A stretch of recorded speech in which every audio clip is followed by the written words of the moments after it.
Un écrivain dans notre classe. Un écrivain, contacté par des élèves et leurs professeurs, a accepté de venir rencontrer la classe. Vincent, l'un des élèves, raconte ce moment particulier. Christian Comble était là, devant nous, en chair, en os et en costume cravate. J'étais impressionné. Ainsi c'était ça un écrivain, et celui-là était l'auteur de La Lumière d'étoiles. Je ne le voyais pas comme ça, je l'imaginais plutôt revêtu d'une combinaison futuriste. Et puis non, il était aussi l'auteur de La Guerre des moineaux, et je le voyais mieux en dit et plus jaguar. Et puis réflexion faite, je ne l'imaginais pas. Aucun doute, je n'étais pas le seul à être surpris.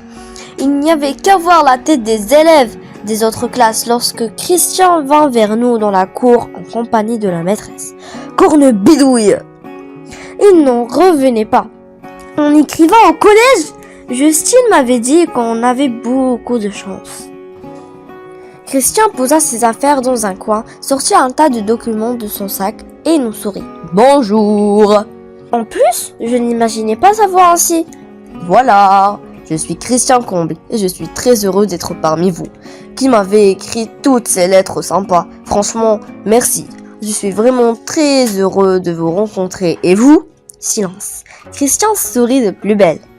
Eh bien, vous n'êtes pas bavard. Vous me posiez des questions dans vos lettres. Si vous voulez, je vais commencer par y répondre. Ensuite, nous verrons les manuscrits ou nous ferons autre chose, suivant ce que notre cœur nous dira et ce que vous avez préparé. Il parla encore un peu, des mots simples mais chauds. Et puis, première question. Toujours le silence. Christian souriait encore. Alors, qui osera poser la première question? Je sais que ce n'est pas facile. Encore le silence. Soudain, je vous voyais pas comme ça. C'était moi. J'avais parlé avant tous mes copains. Et tu me voyais comment? Vert avec des antennes sur le front? Petit rire des copains. J'étais coincé, je paniquais. Christian vint à mon secours. Tu sais, les écrivains sont des gens comme les autres. Ils ont un métier particulier, certes, mais ils sont aussi dispensables entre eux que les maçons, les ouvriers d'usine ou les profs. Il continua de parler et, tout doucement, l'atmosphère se détendit. Les copains prirent enfin le relais. Les questions fusèrent. Vous avez quel âge? Combien faut-il de temps pour écrire un livre? Quand vous arrêtez-vous d'écrire? Combien vous gagnez? Est-ce que vous peignez quand vous écrivez? Pourquoi avez-vous choisi ce héros dans La Lumière d'étoiles? Etc. Les questions arrivaient et Christian n'en évitait aucune.